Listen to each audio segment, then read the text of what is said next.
जर तुम्ही फक्त राज्यसेवा पूर्व परीक्षेचा अप्रोच समजून घेतला, तुम्ही चालू घडामोडीचा अभ्यास करताय, मॅथ आणि रिझनिंगचा अभ्यास करताय, पण तुम्हाला कंबाईन या परीक्षेचं एक्झामची डिमांड माहित नाही, आयएमपी टॉपिक्स माहित नाहीत, त्याचा अप्रोच माहित नाही, परीक्षेला काय लागतं, काय सोडून द्यायचंय, त्याचे प्रिव्हियस इयरच्या प्रश्नांवरून तुम्ही त्याचं अनालिसिस केलं नसेल, तर फक्त राज्यसेवेच्या अप्रोचवरती आणि मध्ये जे 1 महिना आहे त्याच्यावरती तुम्ही पास होणं हे सर्वांसाठी शक्य नाही. आता इकडे बघा, याच्यात काही गोष्टी आहेत ज्या मी पुढे आता बोलणार आहे, डिटेल पद्धतीने बोलणार आहे. त्या गोष्टी जर तुमच्यात असतील, स्वतःला विचारा, माझ्यात हे आहेत का? तर आहेत तर करायला लागा, पण ह्या भरपूर जणांमध्ये नसतात. त्याच्यामुळे नमस्कार, आपल्या एज्युकेशन प्लॅटफॉर्मवरती तुमच्या सर्वांचं स्वागत आहे. आज आपण जबरदस्त टॉपिक घेऊन आलेलो किंवा प्रत्येकाच्या मनात प्रश्न आहे, सर राज्यसेवा करू की कंबाईन ग्रुप बी करू की ग्रुप सी करू? कारण की सध्याच एमपीएससीचं 2-3 दिवसापूर्वीच नोटिफिकेशन आलं होतं की कंबाईनची जी पूर्व परीक्षा आहे, जी ग्रुप बी आणि ग्रुप सी ही पहिले एकत्र व्हायची 2023ला, ती आता वेगळी केली पहिल्यासारखीच, त्याची मेन्स पण वेगवेगळी होणार आहे.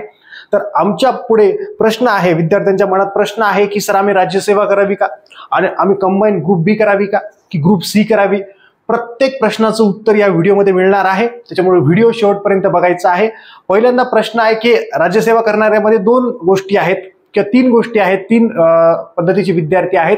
एक जे टेक्निकलचे आहेत, ॲग्री, फॉरेस्ट, इंजिनिअरिंग, फूड टेक्नॉलॉजीचे रिलेटेड जे काही पदं असतात, आणि जे काही इतर जे काही राज्यसेवेत तांत्रिक पदं असतात त्यांच्याबद्दल ज्यांना विशिष्ट डिग्रीचेच विद्यार्थी पात्र असतात ते. दुसरे, राज्यसेवा ऑब्जेक्टिव्ह शेवटची आहे म्हणून जे करतायत त्यांच्यामध्ये 2 कॅटेगरी आहेत. ते म्हणजे त्यांचा मुख्यचा अभ्यास असणारे, एमसीक्यू शेवटची आहे म्हणून, आणि याच्यात पण की सर आमची पूर्व निघाली पण आमचा मुख्यचा काहीच अभ्यास नाही, हे पण विद्यार्थी आहेत. किंवा राज्यसेवा लेखीची तयारी करणारे 2025ला जी लेखी होणार आहे ते पण विद्यार्थी आहेत, त्यांच्याबद्दल पण बोलणार आहे. त्याच्यानंतर कंबाईन ग्रुप बी, पीएसआय, एसटीआय, एएसओ के जी काही ग्रुप बी ची जी पदं आहेत त्यांच्याबद्दल पण बोलणार आहे मी, की त्यांनी काय करायचंय. काही जणांकडे टायपिंग आहे त्यांच्याबद्दल पण बोलणार आहे, कुठली टायपिंग लागते याच्यावरती पण सांगणार आहे. ज्यांच्याकडे टायपिंग नाही त्यांनी भविष्यासाठी काय करायचंय हे पण सांगणार आहे. त्याच्यामुळे व्हिडिओ शेवटपर्यंत बघायचा आहे तुम्ही, आणि तुमचे मनातले जे प्रश्न आहेत त्याचं उत्तर मी पुढे दिलेलंच आहे, त्याच्यामुळे व्हिडिओ फक्त शेवटपर्यंत बघा. चला आपण सुरू करूयात. तुमच्या मनात प्रश्न आहे, सर मी राज्यसेवा करतोय किंवा करतेय, तर मला भीती वाटतेय की राज्यसेवेत होईल का नाही, मग मी कंबाईनचा फोकस अभ्यास करावा का, किंवा राज्यसेवा आणि कंबाईन फोकस करावा का, दोन्ही होईल का, पास होईल का? या प्रत्येक प्रश्नाचं स्पष्टपणे उत्तर मी पुढे पुढे देणार आहे, त्याचा डिटेल पद्धतीने मी घेतलेला आहे. फक्त आता मला स्टेप बाय स्टेप जे सांगायचं ते एकदा ऐका, आणि तुमच्या प्रश्नाचं उत्तर पुढे पुढे तुम्हाला 100% मिळून जाईल. पहिल्यांदा सांगतो की हे जे टेक्निकल विद्यार्थी आहेत, सर आमचं टेक्निकल आहे म्हणजे agri, forest, engineering, food technology किंवा अजून जे काही पद आहेत, तर त्यांनी राज्यसेवा पूर्व परीक्षेचा अभ्यास करायचा आहे. कशामुळे करायचं आहे? कारण की तुम्हाला एक चान्स आहे की सर आमचं टेक्निकल आहे त्याचा तुम्हाला मेन्सला फायदा होणार आहे, भले टेक्निकल लेखी असली तरी देखील. आता दुसरी गोष्ट महत्वाची राहिली, मग सर आम्ही तर राज्यसेवा करणार आहोत पण आम्हाला कंबाईन पण द्यायची आहे, मग कंबाईन आणि राज्यसेवा होईल का कॉमन? त्याचं उत्तर पुढे देणार आहे. सध्या आता शेवटची एमसीक्यू ची अभ्यास जे करणार आहेत त्यांच्या मनात प्रश्न आहे, सर शेवटची एमसीक्यू ची परीक्षा 2025 मध्ये, जी की 2024-25 मध्ये व्हायली काही कारणांमुळे, तर त्याचा आमचा मेन्सचा अभ्यास आहे, तर तुम्ही राज्यसेवा पूर्णपणे फोकस करा. मग सर मला ते तिथं रिस्क नाही घ्यायची, मला कंबाईन ग्रुप बी पण पास व्हायची आहे, त्याचं उत्तर पुढे देतोय मी. थांबा, सगळ्यांचं उत्तर एकदाच देणार आहे, त्याचं टेन्शन घेऊ नका. पण तुम्ही सध्या राज्यसेवा पूर्व परीक्षेचा अभ्यास सुरू करा. मग मी कंबाईनचं नेमकं काय करू सर, काय करून ठेवू, पुढे उत्तर देतोय. थांबा थोडंसं. मग आमचा सर इथे मेन्सचा काहीच अभ्यास नाही, राज्यसेवेची शेवटची एमसीक्यू देतोय, मग आम्ही काय करायला पाहिजे, तर तुम्ही पण काय करायला पाहिजे, कॉमन सिलेबस कसा फोकस करायला पाहिजे ते मी तुम्हाला सांगणार आहे. त्याच्यामुळे थोडेसे पेशन्स थांबा. मला इकडे पण जायचं आहे की राज्यसेवा लेखीची तयारी करणारे त्यांच्याही मनात प्रश्न आहे, तर त्यांचं पण दोन्ही कॉमन कसं करायचंय हेच तुमचा प्रश्न आहे, मी त्याचं उत्तर देतोय. आता मेन गोष्ट आहे पीएसआय, एसटीआय, एएसओ आणि टायपिंग वाले यांचं पुढेच मी उत्तर देतो. आता सगळेच सुरू करूयात, पुढे जातो आता. आता एक घेऊयात की कॉमन सिलेबस कसा फोकस करायचा आहे, सगळ्यांचा प्रश्न आहे. मी इथे खोटं बोलणार नाही, मी जमत असेल तर स्पष्ट बोलणारा व्यक्ती आहे मी उगीच खोटं काही बोलत नाही. व्हिडिओ व्ह्यू यावा म्हणून मी हा व्हिडिओ टाकलेलाच नाही. मला भरपूर जणांनी मेसेज केले, मग त्या प्रत्येकाला इंडिव्हिज्युअली रिप्लाय देण्यापेक्षा मी आता एकदा व्हिडिओ टाकतो, हे रेकॉर्ड करतोय. आता इकडे बघा, राज्यसेवा पूर्व परीक्षा जी 1 डिसेंबर 2024ला आहे, आता हे सध्याच आहे, भविष्यात 2 वर्षांना जरी व्हिडिओ पाहाल तरी हेच त्याच्या कामाचं राहणार आहे. बघा, राज्यसेवा पूर्व परीक्षा आहे. आता मी पाठीमागे सांगितलं ना, तुम्ही कुठल्या कॅटेगरीत असता, म्हणजे राज्यसेवा करताय, टेक्निकल करताय, कंबाईन करताय, लेखीची तयारी करताय, ती कुठे आहे तिथं बघा तुम्ही. ज्यांचं टेक्निकल आहे किंवा जे एमसीक्यूची शेवटची तयारी करतायत, किंवा ज्यांना राज्यसेवा जर आपल्याला करायचीच सर, विशेष आपल्याला पास व्हायचीच आहे आता, की आपल्याला कंबाईन वगैरे सर आपल्याला आवडत नाही, काही जण म्हणतात, काही जण, पण ती गरज आहे, काळाची गरज आहे आणि ते पद चांगले आहेत असे, त्यांना काही बोलण्यासारखं काही नाहीये की मला सर 1 वर्ष द्यायचंय सर, राज्यसेवा करायचीच आहे, तशी पण विद्यार्थी असतील त्यांनी राज्यसेवा पूर्व परीक्षा करा. पण सध्याच्या परिस्थितीमध्ये 1 डिसेंबर 2024 पर्यंत राज्यसेवा करा. पण सर मग कॉमन काय फोकस करू? कॉमन सिलेबस तर कॉमन आहे, पण त्या परीक्षेचा अप्रोच वेगळा आहे. पुढे मी बोलणार आहे त्याच्याबद्दल, डिटेल पद्धतीने बोलणार आहे, थोडंसं थांबा. त्यांनी चालू घडामोडीचा अभ्यास आजपासून, जे कंबाईनची ग्रुप बी ची पूर्व परीक्षा जी 5 जानेवारी 2025 आहे, ग्रुप सी ची जी 2 फेब्रुवारी आणि 5 जानेवारी 25 आहे, तिथपर्यंत चालू घडामोडीचा अभ्यास करायचा आजपासून दररोज. समजलं सर? एक. आणि दुसरं मॅथ आणि रिझनिंग, इथं हे 20 प्रश्न आणि याचे 15 प्रश्न, 35 प्रश्नांचा अभ्यास, 35 मार्कांचा अभ्यास तुम्ही कंबाईन पर्यंत करणार आजपासून सुरुवात पर्यंत, तिथपर्यंत. तेवढंच करून होणार नाही हे मी सांगतोय. थांबा थोडंसं, पूर्ण व्हिडिओ पाहिल्याशिवाय निष्कर्षाला येऊ नका, कारण की मी अशा काही गोष्टी सांगणार आहे त्याच्यातून तुम्ही फसणार आहात. त्याच्यामुळे थांबा, एवढंच ऐकून जाऊ नका की संपलं रे, सरनं सांगितलंय कॉमन काय करायचंय, चला मी अभ्यासाला लागतोय, फेल होणार तुम्ही. कसं काय? थांबा. कंबाईनसाठी विद्यार्थ्यांना हे सांगितलंय, याच्यात आता काय करायचंय की कंबाईनची जे दोन्ही परीक्षा आहेत, ज्या एकत्र 2023 झाल्या, याच्या आधी वेगवेगळ्या व्हायच्या, पण त्यांची एक्झामची डिमांड वेगळी आहे. म्हणजे या दोघांची डिमांड जवळपास एकच आहे, पण ह्या कंबाईनची आणि राज्यसेवेची एक्झामची डिमांड वेगळी आहे, त्यांचा अप्रोच वेगळा आहे. फक्त राज्यसेवेचा अप्रोच समजून घेतलाय आणि कंबाईनचा अप्रोच जर समजून घेतला नाही तर एका महिन्यात ते कळणार नाही. मोठं विधान आहे. फक्त एकदा क्लिअर दिसतंय का? 5 सेकंदात चेक करतोय. इकडे बघा, जरा क्लिअर दिसतंय मी काय म्हणतोय. जर तुम्ही फक्त राज्यसेवा पूर्व परीक्षेचा अप्रोच समजून घेतला, तुम्ही चालू घडामोडीचा अभ्यास करताय, मॅथ आणि रिझनिंगचा अभ्यास करताय, पण तुम्हाला कंबाईन या परीक्षेचं एक्झामची डिमांड माहित नाही, IMP टॉपिक्स माहित नाहीत, त्याचा अप्रोच माहित नाही, परीक्षेला काय लागतं, काय सोडून द्यायचंय, त्याचे प्रिव्हियस इयरच्या प्रश्नांवरून तुम्ही त्याचं अनालिसिस केलं नसेल, तर फक्त राज्यसेवेच्या अप्रोचवरती आणि मध्ये जे 1 महिना आहे त्याच्यावरती तुम्ही पास होणं हे सर्वांसाठी शक्य नाही. आता इकडे बघा, याच्यात काही गोष्टी आहेत ज्या मी पुढे आता बोलणार आहे, डिटेल पद्धतीने बोलणार आहे. त्या गोष्टी जर तुमच्यात असतील, स्वतःला विचारा, माझ्यात हे आहेत का? तर आहेत, तर करायला लागा. पण ह्या भरपूर जणांमध्ये नसतात. त्याच्यामुळे कॉमन दोन्ही परीक्षाचा सिलेबस म्हणायला खूप सोपं आहे, पण समजून घेताना नाके नऊ येते. पण समजेल कधी? जेव्हा तुम्हाला राज्यसेवेचा पूर्ण समजलाय, सर मी राज्यसेवा आता पास होऊ शकतो, मग कंबाईनचा अप्रोच समजून घ्यायला लागा. राज्यसेवेचा अभ्यास करत राहा आणि याचा अप्रोच समजून घेत राहा.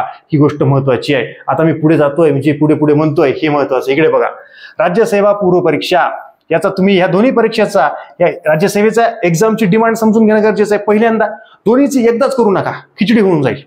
जर तुम्हाला राज्यसेवेची तयारी करायची आहे पहिल्यांदा, आणि तुम्हाला राज्यसेवेचा अप्रोच, राज्यसेवेची डिमांड, याच्यातले IMP टॉपिक, त्याचं प्रेशर हँडल, की अभ्यास करताना उगीच मला टेन्शन यायलंय, म्हणजे राज्यसेवेचाच अभ्यास करताना टेन्शन आले, मी दोन्ही करायला जातोय, अवघड होईल, हे स्पष्टपणे बोलतोय.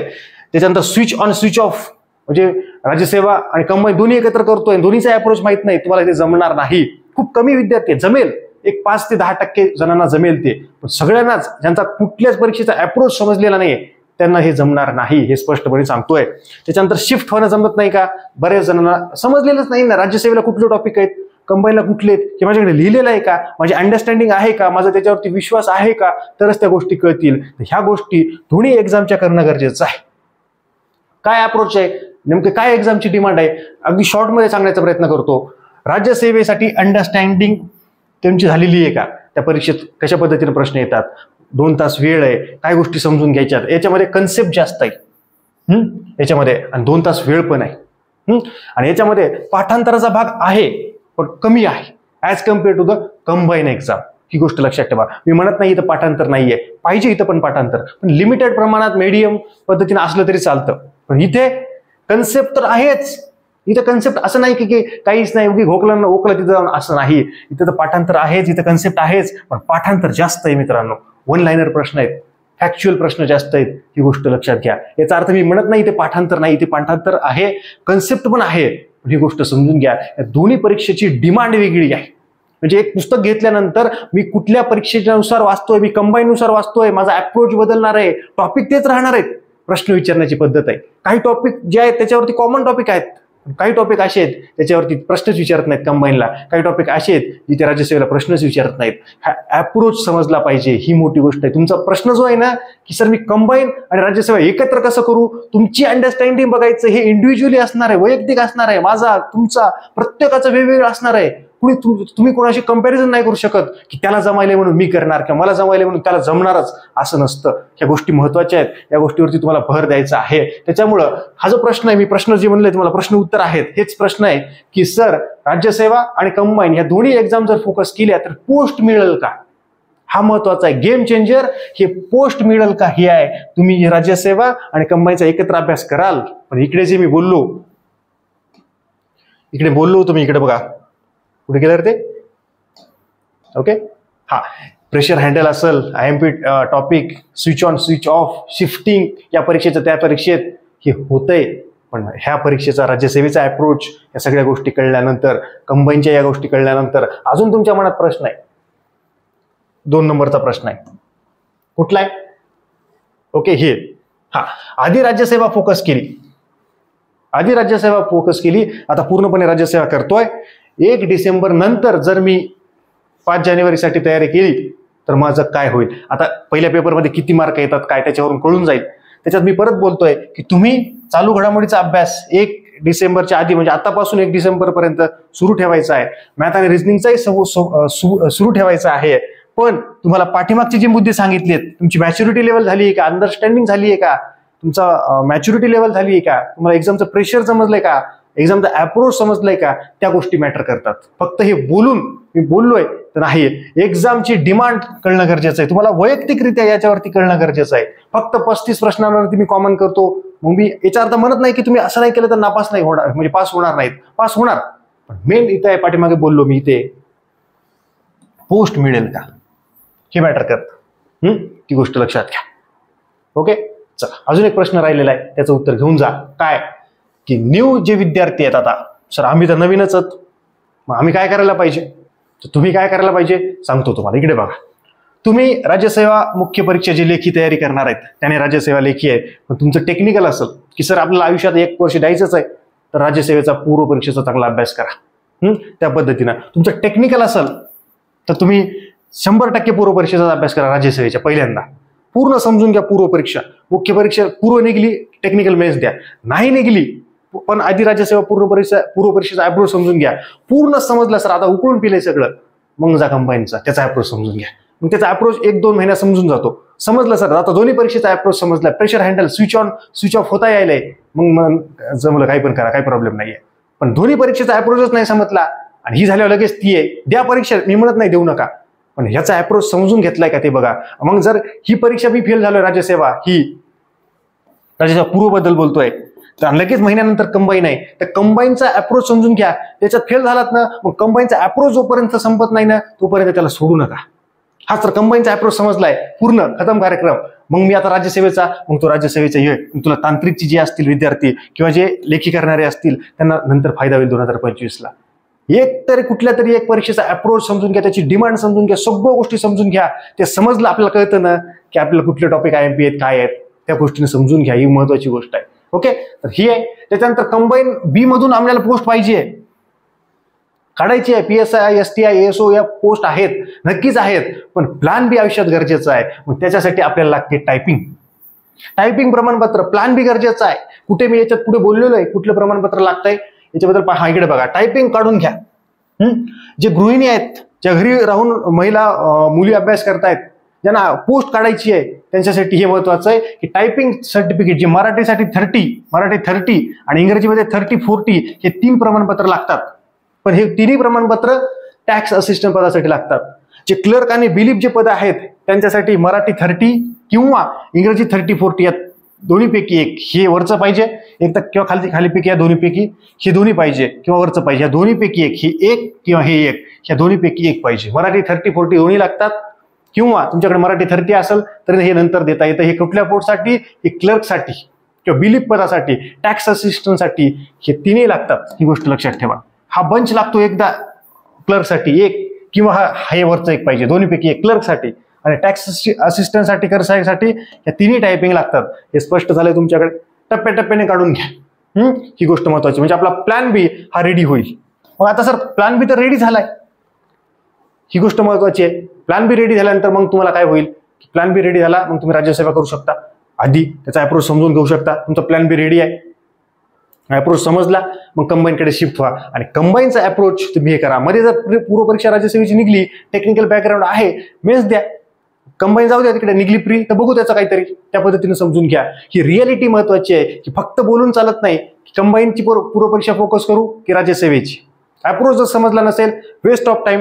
ही सर्कल सुरू आहे, पूर्व मुख्य, पोस्ट मिळत नाही. पोस्ट मिळणं महत्वाचं आहे, हे महत्वाचं आहे. भरपूर जण तुम्ही बघितले असतील, पूर्व निघाली, मेन्स दिली, इंटरव्ह्यू दिला, चक्र सुरूच आहे, पण पोस्ट कुठेतरी हातात येत नाहीये. हे त्याच्यामुळे की एक्झामचा अप्रोच पहिल्यांदा समजून घेणं गरजेचं. त्यांना अप्रोच समजलाय का? नक्कीच समजलाय. ते पूर्व मुख्य सगळं देत आहेत, सगळ्या परीक्षेचे पूर्व, सगळ्या परीक्षेचे मुख्य पास होत आहेत, पण पोस्ट मिळत नाहीये. कशामुळे? फोकस नीट होत नाहीये. त्यांना परीक्षेचा आवाका कळालेला आहे, पण कुठल्या तरी एका एक्झामवरती, 2 एक्झामवरती, कॉमन पार्टवरती फोकस होत नाहीये. कुठेतरी ते अंडरस्टँडिंग लेवलची पाठीमागे बोललेलं आहे, अप्रोच कुठेतरी एक्झामची डिमांड आहे ती कुठेतरी कमी फोकस होत आहे, त्याच्यावरती फोकस देणं गरजेचं आहे ना. आता कळल्यानंतर ती गोष्ट मॅटर करते, ही महत्वाची गोष्ट आहे. त्याच्यामुळे ह्या गोष्टी विचार बोललोय की तांत्रिक जे विद्यार्थी आहेत, ॲग्री, फॉरेस्ट, इंजिनिअरिंग जे आहेत, त्यांना प्लस पॉईंट आहे, तुमचं कमी कॉम्पिटिशन आहे, तुमचं कमी मेरिट लागेल. फॉरेस्ट थोडंसं जास्त लागेल, जागा कमी निघतायत म्हणून, त्या पद्धतीनं असं समजून घ्या. अगदी आता 2च मिनिटात एकदा व्हिडिओ संपूयात. म्हणजे ऑलरेडी बोललोय मी लेखी परीक्षेबाबत, त्याच्याबद्दल बोलून हे झालेलं आहे. तर आता एकदा फक्त 2 मिनिटात एकदा पूर्ण रिवाईज करूयात की पूर्णपणे सांगितलंय. जे टेक्निकल बॅकग्राऊंडचे विद्यार्थी आहेत, ॲग्री, फॉरेस्ट वगैरे वगैरे जे काय असतील ते, त्यांनी राज्यसेवा पूर्व परीक्षा फोकस करायची आहे. MCQ लास्ट आहेत, त्यांनाही बोललोय मी की तुम्ही कशा पद्धतीने करायचंय. तुमचे मेन्सचा अभ्यास असेल, तर नसेल तर राज्यसेवा पूर्व परीक्षा काढा आणि पुढे करा. तुमच्याकडे जर टायपिंग प्रमाणपत्र असेल तर तुम्ही जास्त फोकस तिकडेही करू शकता, कारण की हे टर्निंग पॉईंट आहे. जागा बघा, आता ऑलरेडी जागा आहेत यावर्षी क्लर्कच्या, त्याच्यामुळे चांगली फायदा होईल तुम्हाला. काही जणांचा ड्रीम पोस्ट असतं PSI, नक्की तुम्ही PSI व्हा किंवा STI व्हा, ASO व्हा, तुमचं जे काही ड्रीम पोस्ट आहे ती तुम्हाला नक्की मिळेल. पण जे काही टायपिंग आहे हे काढून ठेवा. भलेही तुम्हाला जी पोस्ट घ्यायची नसेल तर लागून सोडून द्या. इतकं जर तुम्ही जर काय वाटत असेल की सर मी क्लर्कची पोस्ट घेऊ का, तर लाग सोडून दे, राजीनामा दे, पेपरला जाहिरात दे एखादा लाख खर्चून. हे माझं वैयक्तिक मत आहे, कारण की भरपूर जण असतात की मी सर मग मी क्लर्क होऊ का, मी टॅक्स असिस्टंट होऊ का, मग मला क्लास 1 काढायची, मग मी इकडं DC होणार आहे. असं जर तुमच्या मनात असेल, टायपिंग प्रमाणपत्र काढा, टायपिंग करा, इमानदारीनं त्या पोस्टला लागा आणि राजीनामा देऊन टाका. इतकं वाटत असेल तर, ज्यांना वाटत नाही त्यांनी विसरून जा, हे बोललेलं मी काय त्यांच्यासाठी नाहीये हे. ओके, ही गोष्ट आहे.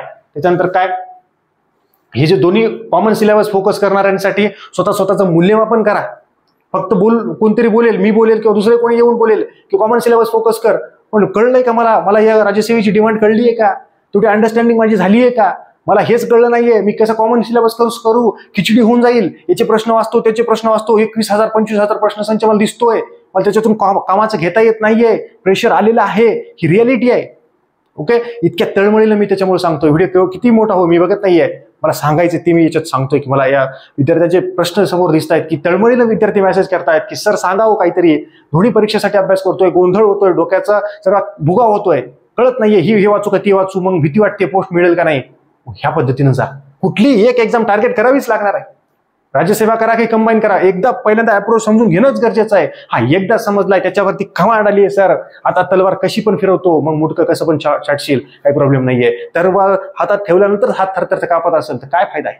पहिले तलवार चालवण्याची शिका, मग कुठलीही कुणाची मुंडी आणि कुठलेही झाड तोडू शकाल. ही महत्वाची गोष्ट आहे. त्याच्यामुळं या गोष्टीवरती फोकस करा. आणि परत एकदा हे जे आहे कॉमन जे पार्ट आहे, चालू घडामोडी आणि मॅथ आणि रिझनिंग, याच्यावरती फोकस करा तुम्ही नक्कीच राज्यसेवा करत असताना. पण लगेच राज्यसेवेचा अप्रोच समजलाय, त्याच्यानंतर लगेच कंबाईनचे अप्रोच समजून घ्या. या मधल्या काळामध्ये दररोज 1 ते 2 तास जरी तुम्ही कंबाईनचे प्रश्न, त्याच्यावरती अप्रोच, थोडंसं थिंकिंग जर केलं तर अप्रोच फक्त समजणार आहे. मग जे काही 1 महिना किंवा पुढे 2 फेब्रुवारीला 2 महिने वेळ आहे मध्ये, कंबाईन ग्रुप बी झाल्यानंतर परत 1 महिना आहे ग्रुप सी साठी, त्या 2 महिन्यात तुम्ही कव्हर करू शकाल, ती गोष्ट आहे. पण कधी, जोपर्यंत तुम्हाला राज्यसेवेचा अप्रोच समजत नाही तोपर्यंत. हा राज्यसेवेचा अप्रोच समजलाय, इट्स ओके, ते होऊ शकतं. पण राज्यसेवेचाच अप्रोच समजला नाही, ह्या 2 महिन्यात किंवा 1 महिन्यात जे काही राज्यसेवेला वेळ आहे तो राज्यसेवेचाच अप्रोच समजून घ्या, किंवा मग हे सोडून द्या आणि स्पष्टपणे कंबाईनच्या मागे लागा. पण कंबाईनच्या मागे कधी लागाल, जेव्हा तुमच्याकडे टायपिंग प्रमाणपत्र असेल. कारण की इथे जे ग्रुप बी याच्यात लिमिटेड सध्या जागा आहेत, की भविष्यात जागा वाढतील पण काही प्रॉब्लेम नाहीये. पण टायपिंग प्रमाणपत्र आज नाही ना, आता पुढे 2025ला डबल जाहिरात येणार आहे. म्हणजे ही जी ऑलरेडी 2024ची ऑक्टोबरमध्ये आलेली आहे सध्याच्या कंडिशनमध्ये 2025ला परत एकदा येणार आहे, म्हणजे डबल चान्स आहे. आणि परत डिसेंबरच्या आसपास 25मध्येच जी 26ला होईल अशा जाहिराती येतील, ही गोष्ट लक्षात ठेवा. ओके, आता जास्त काही बोलत नाही, शेवटी एका मिनिटात हे कार्यक्रम संपवतो मी पूर्ण. इथे जे काही बोलतोय ते तर ह्या गोष्टी समजून घ्या. हे जे आहे याच्यात मी बोललोय ह्या पूर्ण पीपीटी वाटलं तर मी एकदा बाजूला सरकतो. ओके, हे पहिलं आहे, याच्यात ज्या काही गोष्टी बोललो याचे स्क्रीनशॉट घ्या वाटलं तर युट्यूबचे विद्यार्थी.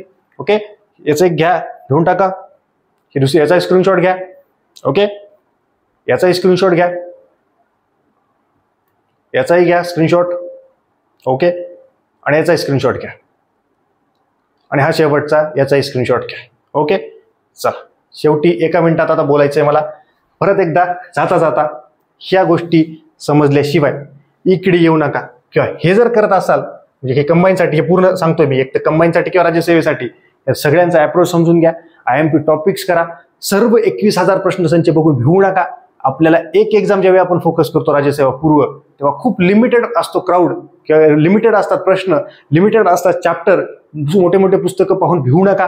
किंवा कंबाईन करत असाल तर कंबाईनच्या दृष्टीनं पण त्याची अंडरस्टँडिंग समजून घ्या. IMP टॉपिक्स, फोकस पॉईंट्स, कुठल्या टॉपिकवरती प्रश्न आहे, कुठले टॉपिक सोडून द्यायचे, कुठल्या टॉपिकवरती आजपर्यंत एकदाही प्रश्न आला नाही त्याला बघायचंही नाही, कुठल्या 15-20 टॉपिकवरती प्रश्न फिरतोय, प्रश्न त्या टॉपिकमध्ये पण ह्याच मुद्द्यावरती फिरतोय, ही गोष्ट समजून घ्या. अशा भरपूर आहेत. आता कंबाईनच्या स्ट्रॅटर्जीचा व्हिडिओ एकदा 2 दिवसात मी टाकणार आहे, त्याच्यानंतर तुम्हाला कळेल. राज्यसेवेच्या स्ट्रॅटर्जीचा व्हिडिओ ऑलरेडी टाकलाय, तो बघून घेऊ शकता.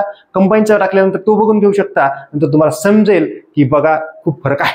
अजून तुमचे काही जे युट्यूबचे विद्यार्थी आहेत, तुमचे काही जे काही प्रश्न असतील ते मला कमेंट सेक्शनमध्ये नक्की कमेंट करून विचारू शकता. आणि तुमच्या मनात जे काही प्रश्न असतील अजून जर कमेंटमध्ये विचारू वाटत नसतील तर तुम्ही जे नवीन विद्यार्थी आहेत आणि ज्यांच्याकडे माझा नंबर व्हॉट्सअप क्रमांक जर सेव्ह नसेल तर त्यांनी 94 21 44 24 36 या व्हॉट्सअप क्रमांकावरती मला मेसेज करायचा आहे. त्याच्यामध्ये तुमचं पूर्ण नाव, ओके, तुमचा जिल्हा, तुमच्या पदवी कोणती आहे, पदवीचं नाव, आणि तुम्ही कोणत्या वर्षात पास झालात, या 3-4 गोष्टी मला व्हॉट्सअपवरती पाठवा. याचा काय फायदा होईल, तुमचा कॉन्टॅक्ट जो आहे तो सेव्ह होईल आणि तुम्हाला माझे व्हॉट्सअप स्टेटस बघायला मिळतील आणि तुम्ही मला काही क्वेश्चन देखील विचारू शकता. तुमच्या मनात काही प्रश्न असतील ज्यांचा कॉन्टॅक्ट सेव्ह असतो त्यांना मी लवकर रिप्लाय देतो. ही गोष्ट महत्वाची आहे. ओके, फक्त ह्या गोष्टी मला पाठवा. या गोष्टी पाठवल्यानंतर तुमचा कॉन्टॅक्ट माझ्याकडे सेव्ह होईल आणि माझा कॉन्टॅक्ट तुम्ही मोबाईलमध्ये सेव्ह करा. त्या पद्धतीने समजून घ्या. ज्यांच्याकडे सेव्ह नाही त्यांच्यासाठी हे आहे. ओके, तर हे नक्की करा. म्हणजे जे काही मला अपडेट स्टेटसच्या रूपाने द्यायचे असतात, स्टेटसला गोष्टी मी जास्त टाकत असतो. प्रत्येक गोष्टी टेलिग्रामला काही टाकता येत नसतात, काही युट्यूबला प्रत्येक गोष्टी टाकता येत नसतात. त्याचा तुम्हाला फ्रीली लाभ होईल. हे फुकट आहे. ओके, याच्यासाठी कुठलाही चार्ज नाही. इच्छा असेल, पाहिजे असेल गायडन्स फुकटमध्ये तर पाठवा, नाही पाहिजे असेल जाऊ दे, काही प्रॉब्लेम नाही. युट्यूबला येत असतो तिथे पाहून घ्या. तर भेटूयात अशाच जबरदस्त व्हिडिओमध्ये नेक्स्ट लेक्चरमध्ये. तोपर्यंत आपलं चॅनल लाईक, शेअर आणि सबस्क्राईब नक्की करा आणि जास्तीत जास्त जणांपर्यंत शेअर करा. मनातले प्रश्न कमेंट सेक्शनमध्ये विचारा किंवा व्हॉट्सअपला मेसेज करा. कॉल सध्या करू नका. तुम्हाला बोलायचंच असेल तर व्हॉट्सअपला वेळ मागा, त्याच्यानंतर आपण निवांत बोलूयात. ओके, तर भेटूयात पुढच्या लेक्चरमध्ये. तोपर्यंत धन्यवाद.